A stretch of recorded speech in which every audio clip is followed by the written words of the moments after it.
भाई आप किस लोकेशन पर हॉस्टल को ले रहे हैं। कुछ लोकेशन है जहाँ पे आपको 4500 मिल जाएंगी, कुछ लोकेशन है जहाँ आपको 5000 मिल जाएगी, कुछ लोकेशन पे आपको 6000 पड़ेगा। हेलो बच्चों बहुत सारे बच्चे हैं जिनका एक क्वेश्चन आ रहा है कि सर कानपुर में मुझे हॉस्टल लेना है, और कुछ बच्चों को क्वेश्चन आ रहा है कि सर मुझे कानपुर में रूम लेना है, क्या खर्चा आता है।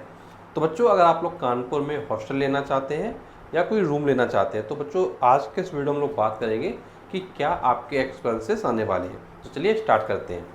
बच्चों देखिए, अगर आप लोग कानपुर में हॉस्टल सर्च कर रहे हैं तो बच्चों आप ये कंसिडर करके चलिए कि आपका जो हॉस्टल की रेंज है वो 4500 रुपये से शुरू हो जाती है, और अपर में क्या है लगभग आपकी 7000 रुपये तक जाती है। तो 4500 से लेकर 7000 की रेंज आप कंसिडर करके चल सकते हैं। अब देखिए मेन चीज़ है कि भाई आप किस लोकेशन पर हॉस्टल को ले रहे हैं। कुछ लोकेशन है जहाँ पे आपको 4500 मिल जाएंगी, कुछ लोकेशन है जहाँ आपको 5000 मिल जाएगी, कुछ लोकेशन पे आपको 6000 पड़ेगा। तो बच्चों अगर आप लोग कानपुर में काकादेव में हॉस्टल लेना चाहते हैं तो बच्चों आप अपना बजट जो है 4500 से लेकर 7000 की रेंज में रख के आना चाहिए। अब बात आती है कि भाई हॉस्टल में क्या क्या आपको फैसिलिटीज़ मिलती हैं। तो देखिए हॉस्टल में जो बेसिक फैसिलिटीज़ होती हैं वो समझ लीजिए। मॉर्निंग में बच्चों आपको क्या है, नाश्ता मिलता है। नाश्ते में जैसे चाय हो गया, पोहा हो गया, इस टाइप की चीज़ें दी जाती हैं। फिर नाश्ते के बाद आपको दोपहर के समय आपको क्या है, खाना मिलता है। फिर उसके बाद बच्चों शाम के समय फिर से आपका जो भी स्नैक्स वगैरह होते हैं वो आपको दिया जाता है, एंड आपको नाइट के समय क्या है, खाना मिलता है। तो आप कह सकते हैं कि 2 टाइम का नाश्ता है और 2 टाइम का क्या है, खाना है जो आपको प्रोवाइड किया जाता है। बच्चों इसके अलावा बच्चों आपको एक जो आपका हॉस्टल में जो आपको रूम मिलेगा उसमें क्या है, एक रूम में क्या है 2 बच्चे रहते हैं। अब 2 बच्चों में क्या है, अलग अलग बच्चे का अलग अलग लगता है। जैसे जो पहला स्टूडेंट है उसका क्या होगा, 4500 से 6000 की रेंज होगी, और जो दूसरा बच्चा है उसका भी 4500 से 6000 की रेंज होगी। अब इन बच्चों को क्या है, अपना सेपरेटली जो भी चार्जेस है वो वेयर करना होगा। इसमें आपका रहना प्लस खाना दोनों चीज़ें क्या इंक्लूडेड है।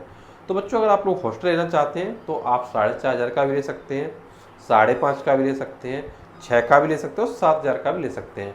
तो आप जब काकादेव कानपुर में हॉस्टल ले रहे हैं तो आप अपने जो भी जिस कोचिंग में आप पढ़ने के लिए आए हुए हैं तो उसी के आसपास जो आपको लोकेशन मिल रही है वहाँ चार्जेस आप पता कर सकते हैं, या उससे थोड़ा हट के थोड़ी दूर की लोकेशन पे ले सकते हैं।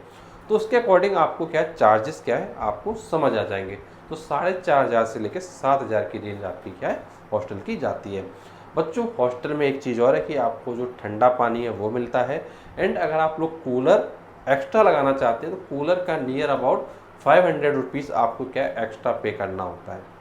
तो बच्चों ये मैंने आपसे बात की हॉस्टल की, कि हॉस्टल के क्या चार्जेस होते हैं रहने का प्लस खाने का। अब बच्चों इसके बाद हम लोग बात कर लेते हैं जो बच्चे काकादेव में कमरा लेकर रहना चाहते हैं उनके क्या चार्जेस हैं। बच्चों अगर आप लोग कानपुर में काकादेव में अगर कमरा लेकर रहना चाहते हैं तो आप ये मान के चलिए कि अगर एक रूम में 2 बच्चे रह रहे हैं तो एक बच्चे का लगभग 1500 से लेकर 2000 रुपये तक रेंज क्या है जाती है। और बच्चों अगर आपका रूम काफ़ी अच्छा है, काफ़ी स्टाइलिश है, तो बच्चों ये रेंज आपकी 2500 तक भी जा सकती है। तो आप मोटा मोटा मान के चलिए कि भाई अगर आप रूम ले रहे हैं, एक रूम में 2 बच्चे रह रहे हैं, तो एक बच्चे का 1500 से लेकर 2500 की रेंज आती है, डिपेंडिंग अपॉन रूम कैसा आप ले रहे हैं। और बच्चों अगर मान लीजिए आप सिंगल रहना चाहते हैं, अकेले रहना चाहते हैं, तो बच्चों आपकी ये जो रेंज है वो 4000 से लेके 5000 के बीच में क्या है आपके रूम की हो जाएगी। बच्चों रूम में आप खाना क्या है खुद से बना सकते हैं, या फिर आप क्या है टिफिन सर्विस लगवा सकते हैं। खुद से बनाएंगे तो भाई आपके कुछ खर्चे आने वाले नहीं हैं, जो भी आप आइटम खाएंगे उसका आपको मार्केट से लाना, वो खुद ही बनाएंगे खुद ही खाएंगे। लेकिन अगर इन केस अगर आप मार्केट से ना लेके आप टिफिन सर्विस लगवाते हैं तो टिफिन सर्विस का बच्चों आपका 2200 से लेके 2500 की रेंज है। इसमें आपको एक टिफिन सर्विस क्या मिल जाएगी, जहां आपको क्या है जो सुबह का खाना और शाम का खाना आपको क्या है मिल जाया करेगा। बच्चों लोग बात करते हैं कि भाई कौन सा बेटर रहता है, हॉस्टल अच्छा रहता है या पीजी अच्छा रहता है। तो बच्चों अगर आप हॉस्टल लेना चाहते हैं तो उसके कुछ अपने बेनिफिट हैं और अगर आप पीजी लेना चाहते हैं तो उसके कुछ अपने बेनिफिट हैं। देखिए हॉस्टल में क्या है, थोड़ी बाउंडेशन रहती है कि हाँ आपको इस टाइम से इस टाइम के बीच में हॉस्टल के अंदर रहना है। लेकिन जो हॉस्टल कुछ पॉजिटिव साइड है कि हॉस्टल में सुबह शाम के आपको नाश्ता भी मिलेगा, आपको वाटर कूलर की फैसिलिटी भी मिलेगी, ठंडा पानी आप पी सकते हैं, कूलर वगैरह लगा सकते हैं। लेकिन जो आप पीजी लेते हैं, जो आप पीजी रूम लेंगे उसमें क्या है, उसमें भी आप ले सकते हैं, लेकिन उसमें क्या है आपकी कोई बाउंडेशन टाइम की बहुत ज़्यादा नहीं होती है। लेकिन वहाँ पे एक पॉजिटिव पॉइंट ये होता है कि भाई आप खाना जो खुद से बना कर के खा सकते हैं। अब देखिए जब आप टिफ़िन सर्विस लगवाते हैं पीजी में, तो उसमें क्या है कि पीजी रूम में टिफ़िन सर्विस तो आपने लगवा ली, लेकिन नाश्ता फिर आपको क्या बाहर से ही करना पड़ेगा। अगर मैं आपसे बात करूं, आप चाहे हॉस्टल लें चाहे पीजी लें, तो नियर अबाउट जो खर्चे हैं दोनों के वो अप्रोक्सीमेटली सेम है। बस आप मान के चलिए कि 500 से 1000 रुपये का डिफरेंस आता है, बाकी बहुत ज़्यादा डिफरेंस नहीं आता है। बिकॉज आप अगर चीज़ों को देखें और चीज़ों को समझें तो आप रियलाइज़ करेंगे भाई बहुत ज़्यादा डिफरेंस नहीं, 500 1000 1500 का डिफरेंस आपको दिखाई देगा। बाकी का बच्चों आपकी पर्सनल चॉइस है कि आपको हॉस्टल लेना है या पीजी लेना है।